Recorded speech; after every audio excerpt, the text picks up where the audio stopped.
Snowpiercer may seem like a straightforward critique on class division, but I think it's asking more difficult questions like what happens after a revolution, and how glorious is it? We're talking about that and more this week in Caden's Movie Club. Now, I want to be really clear. I don't think Snowpiercer suggests that we shouldn't try to change society or that revolutions shouldn't happen, but I do think it asks tough questions about the difficulty of something like class warfare and what a revolution really means. At the beginning of the movie, the remnants of humanity are all living aboard a massive train called the Snowpiercer. They can't leave the train because Earth is experiencing another ice age. But a man named Wilford, who just really loves trains, from a very young age, Mr. Wilford's love of locomotives was apparent. When I grow up, I will on a train forever. Created a train that would be an arc for humanity to live on. And yeah, it's really outlandish. It's goofy and fun, which is why it's also impressive that the more serious themes the movie presents still work. That's part of the unique style of director Bong Joon-ho. He's able to merge crazy ideas, dark humor, and deep themes in a really unique way. The people at the back of the train, who are overcrowded, live in the dark, and are only given these gelatin protein bars to eat, which we later learn is made of cockroaches. The people at the front have nice clothes, all kinds of food, nightclubs, pools, you name it. The front section also takes people from the back by force. For instance, we see a violinist separated from his wife so he can be brought to the front to perform for them. We also see the front come and take children for reasons unknown. The tail sectioners are repeatedly told, mostly by Mason, who represents the front section, that their place in society is meant to be. Some people are lucky enough to be in a better position than them, but everything has its proper place, and they just need to accept that. The movie doesn't take long before it launches into a depiction of outright class warfare. Our protagonist, Curtis, becomes a reluctant leader of the revolution. And this isn't the first time people in the tail section have tried this. They've revolted multiple times in the last 18 years they've been on the train. All of those revolts were put down with brutal force. But Curtis realizes that with each revolt, the security forces had to expend resources. So he bets his life on the idea that the security is just for show and has no ammunition. Turns out he's right, and the tail section starts surging toward the front. Curtis's group meets resistance again and again, and the movie does something really interesting here. The first scene is violent and chaotic, but there's heroic energy to it. When Curtis is correct about the ammunition, when the group works together to stop the gates from closing,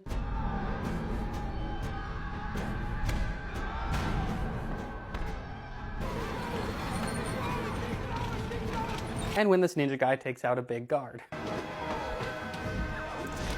It's really exciting and even fun, like how the idea of a revolution is really appealing at the beginning. For some people, social warfare is like a kind of fantasy, and this is how they picture it, sticking it to the man and the power of the people overtaking oppressive forces. But several cars later, the tone starts to shift when the revolt takes heavy losses against a stronger opposing force. There's an extended, brutal fight here with lots of casualties. The cinematography, the editing, the music, it's all stylistically changed from what we saw earlier.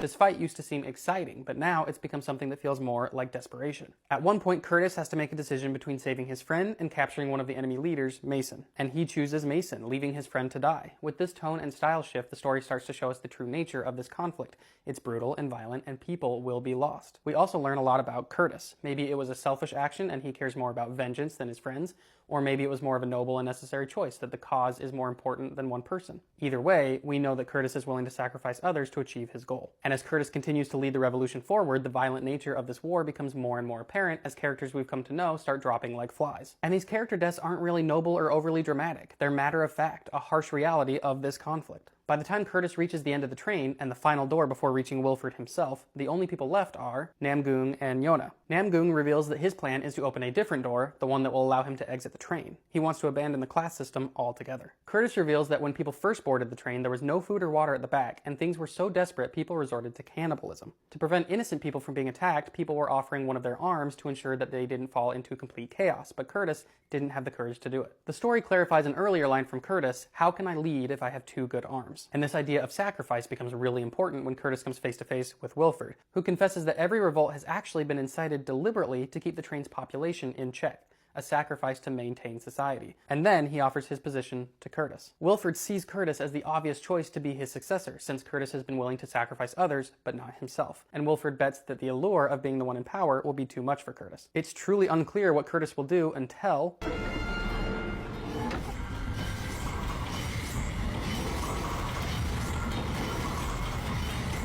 Yona finds one of the missing children under the floor. Parts of the train's engine have broken and the parts are extinct, and the kids are small enough to keep the train running manually which is why Wilfred has taken kids from the back of the train. This is the last straw for Curtis, who finally understands that if he doesn't make a sacrifice now, the younger generation will be the ones to pay the price. So he sacrifices a limb to rescue the child. He then provides a match for Namgoon to blow open the train, which effectively is choosing to dismantle the entire system. The visuals might seem like a cool action movie train crash, but in the context of our story, it's anything but that. A whole society has just been destroyed.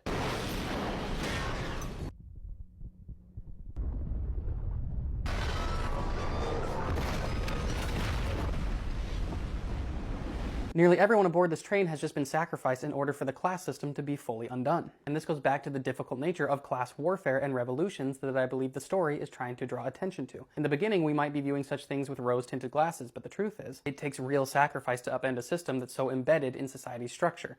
And I think it leaves the question to the viewer about whether the ends justify the means with the ending. Yona and Tim are the only survivors to make it off the train, which is now the ruins of civilization. They're essentially starting anew, like a primitive form of human beings. And the final shot is of a polar bear. This can also be interpreted multiple ways. One, as a sign of hope. Life exists outside the train. Yona and Tim can survive outside of the class system. Or two, a sign of despair. Polar bears are predators. The class system has been destroyed, but the survivors now face a world ruled by nature, and it may be no less brutal. And if we look back on our entire month of movies with the post-apocalyptic theme, do we see a similar trend of ambiguity? One thing I've been saying through the month is that these movies often use the post-apocalyptic setting, a depiction of humanity's downfall, to draw attention to humanity's current problems. Several movie club members were quick to point this out, and I'm paraphrasing their comments, but Augie said about WALL-E, "I remember the buzz around this movie when it came out. How easy it is to forget and look away from the damage we cause when it doesn't fit conveniently into our lives." Ryan said about Train to Busan, "I think the train itself becomes a microcosm of society, where privilege can buy temporary safety but ultimately fails to guarantee survival." Post-apocalyptic movies are also inherently sci-fi, and let's say it together, sci-fi asks questions. What happens to us when we lose hope for the future? What happens when we see each other as monsters? What happens when we become complacent about the problems we face? What happens when we allow power structures to put each other into categories of worth? And what happens when we dismantle those structures by force? But do any of these movies provide answers on how to combat these problems? That's left up to the viewer's interpretation. I think they suggest things, but what was most interesting to me is that most of them ended on something hopeful that still remained ambiguous. Children of Men ended just as Theo passed away, but a ship was approaching Key. We don't know exactly what happens to her, but we're left with the implications that things can get better. In I Am Legend's true ending, as we talked about, Neville leaves New York City to find a colony of humans with Anna. There's no promise that the colony actually exists, but they decide to trust in the hope that there is. In WALL-E, humans override the technology that has made them complacent and return back to Earth. It's still a trash heap, but we see the beginnings of something better. In Train to Busan, the daughter sings a hopeful song in honor of her father's sacrifice, which allows the soldiers to recognize them as human. In Snowpiercer, Yona and Tim face the opportunity to build a better world than the one they came from. So while the setting of post-apocalyptic movies may seem really grim, to consider the end of civilization as we know it,